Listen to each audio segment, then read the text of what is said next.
ሰላም ጤና ይስጥልን። እንዴት አላችሁ? በያላችሁበት ሰላምታዬ ድረስ። ዛሬም እንደተለመደው ማቀርብላችሁ በልጆች ዙሪያ ነው። እንግዲህ ልጆች ምናልባት ትራንዚሽን ፔሪድ ላይ ያሉ ወይም ደግሞ የሆነ እርከን ላይ ወደ ሆነ እርከን ሽግግር በሚያደርጉበት ጊዜ ሊገጥማቸው የሚችል ቻሌንጅ እና ያን ቻሌንጅ እንዴት ማለፍ እንዳለባቸው ሀሳብ ልሰጣችሁ ፈለግ። ይህ ማለት ምንድን ነው? ከቅድመ አንደኛ ወደ አንደኛ ደረጃ፣ ከአንደኛ ደረጃ ወደ መካከለኛ ደረጃ፣ ከመካከለኛ ደረጃ ወደ ሁለተኛ ደረጃ ልጆች ትራንዚት በሚያደርጉበት ጊዜ ወይም ደግሞ ሽግግር በሚያደርጉበት ጊዜ የሚያጋጥማቸው ወይም ደግሞ ሊያጋጥማቸው የሚችል ተግዳሮት አለና ይህን ተግዳሮት እንዴት ማለፍ አለባችሁ የሚል ሀሳብ ሸር ላደርጋችሁ ፈለግ።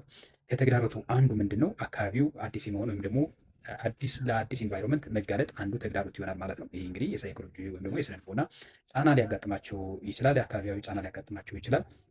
እንዲሁም የኮንተንት መብዛት ሌላው ተግዳሮት ወይም ደግሞ ሌላው ጫና ሊሆን ይችላል። እንዲሁም ከአዳዲስ ሰዎች ጋር ግንኙነት ማድረግ በአንድ መምህር በሁለት መምህር ይማሩ የነበረ በሶስት መምህር እና በአራት መምህራን መማሩ ሌላው ሳይኮሎጂካል ጫና ወይም ደግሞ የስነ ልቦናዊ ጫና ሊሆን ይችላል እና ይህን ጫና እንዴት ተቋቁመው ልጆቻችን ውጤታማ ማድረግ አለባቸው ወይም ደግሞ ወደሚቀጥለው የክፍል ደረጃ መሸጋገር አለባቸው የሚለውን መፍትሄዎቻቸውን ልጠቁማችሁ እወዳለሁ። የመጀመሪያው መፍትሄ የሚሆነው ምንድን ነው? ልጁ ከነበረበት እርከን ወደሚቀጥለው እርከን ሽግግር በሚያደርግበት ጊዜ ከፍተኛ የሆነ የቤተሰብ ክትትል፣ የቤተሰብ ድጋፍ ያስፈልገዋል ማለት ነው። ከዛ ባሻገር ደግሞ ወደ ተሸጋገሩበት ወይም ደግሞ ወደ ሄዱበት ትምህርት ቤትና የክፍል ደረጃ ትምህርቱን ከመጀመራቸው በፊት ስለ አካባቢው አጠቃላይ ሁኔታ ለልጆች በሚገባቸው ቀለል ባለ ቋንቋ ግንዛቤ ማስጨበጥ፣ ፋሚሊያር እንዲሆኑ ወይም ደግሞ በጣም ለአካባቢው ቤተሰባዊ ሆነው እንዲቀጥሉ በተከታታይ ግንዛቤዎችን ማስጨበጥና በጣም ልጆችን ማቅረብ አንዱ መፍትሄው ይሆናል።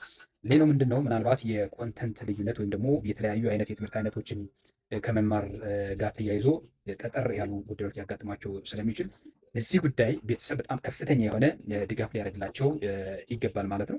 ይህም ምንድነው? ስፔሻሊ ወደ ትምህርት ቤት ከመሄዳቸው በፊት እና ትምህርት ቤት ከሄዱ በኋላ አሁን በዚህን ሰዓት መስከረም ትምህርት ከመጀመሩ በፊት ልጆች የሚማሩትን ትምህርት በተቻለ መጠን የተወሰነ ነገር አውቀው የተወሰነ ነገር ጨብጠው መሸጋገር ወይም ደግሞ ማለፍ ይጠበቅባቸዋል። ከዛ ባሻገር ደግሞ ምንድነው የራስ መተማመን ጉዳይ ላይ በደንብ አድርጎ መስራት።